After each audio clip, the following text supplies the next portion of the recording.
రెండు రాష్ట్ర ప్రభుత్వాలు కలిసి ఉంటేనే వాళ్ళు తెలంగాణ రాష్ట్ర అభివృద్ధి సాధ్యం అన్న విషయాన్ని ఇలా కాంగ్రెస్ పార్టీ గుర్తించాల్సిందిగా కోరుతూ, అందుకే ఈరోజు మీడియా సాక్షిగా మీడియా ద్వారా ఈరోజు ఈ బడ్జెట్ ను ప్రజలకు చెప్పే ప్రయత్నం చేశాం.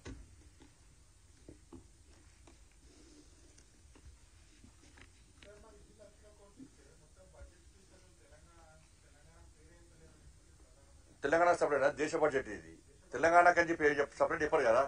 అందుకే ఇవన్నీ లెక్కలతో సాధించినాం కదా. ఏ స్టేట్కు ఆ స్టేటు, కొన్ని స్టేట్లకు అంతకుముందు తెలంగాణకి ఇచ్చారు, కొన్ని స్టేట్లకు కొన్ని ప్రత్యేక పథకాలు ఇస్తారు, కొన్ని స్టేట్లకు ఆ ఏరియాల బట్టి. కానీ ఇన్ని కోట్ల బడ్జెట్ ఇది తప్పు కాదు కదా నేను చెప్పింది. అయితే ఒక రాష్ట్రం పేరు ఒకసారి తీసుకుంటారు, ఒకసారి తీసుకోరు. అనేక రాష్ట్రాల పేరు తీసుకోలే, వాళ్ళ బడ్జెట్ చేయనట. తెలంగాణ రాష్ట్రం పేరు తీసుకోలే, బడ్జెట్ చేయనట. ఇవాళ చెప్పినాం కదా, అందుకే మొత్తం అక్షరాలతో సహా అన్ని చెప్పినాం కదా.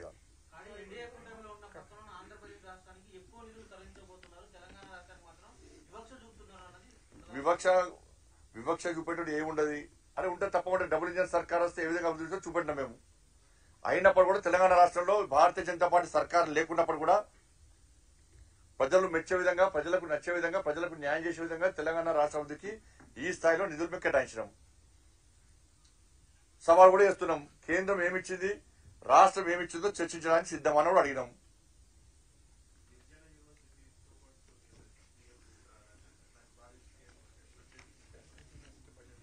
బడ్జెట్ ప్రారంభించినాం కదా. ఇప్పుడు కాజీపేట కోచ్ ఫ్యాక్టరీ స్టార్ట్ చేసినాం. ఏది అన్నారు, స్టార్ట్ చేసినాం. ఈ ఏడాది కోచ్ ఫ్యాక్టరీ పూర్తయి రైల్వే కోచ్లు బయటకు వస్తున్నాయి. ఇవాళ దాంతోపాటు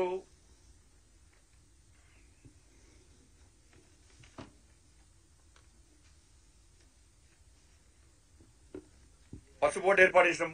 పసు బోర్డు, గిరిజన యూనివర్సిటీ ఏర్పాటు చేస్తాం.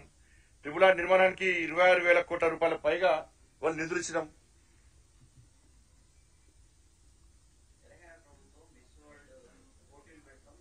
బడ్జెట్ అని అర్థం సబ్జెక్ట్ అన్న బడ్జెట్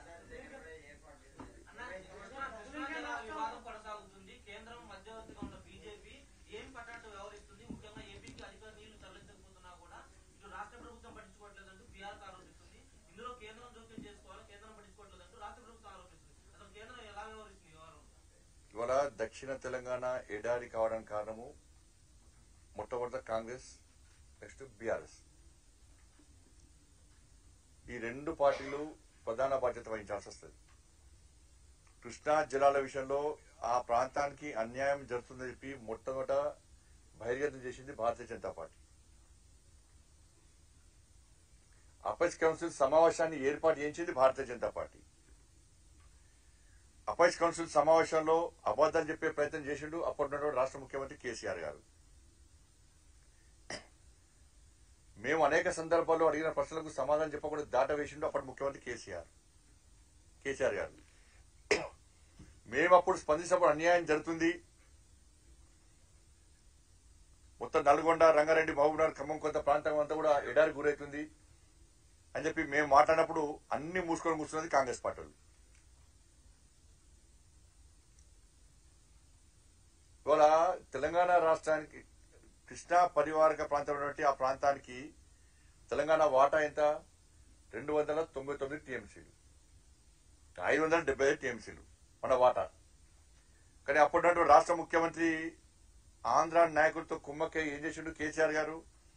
299 టీఎంసీలకే సంతకం పెట్టొచ్చాడు.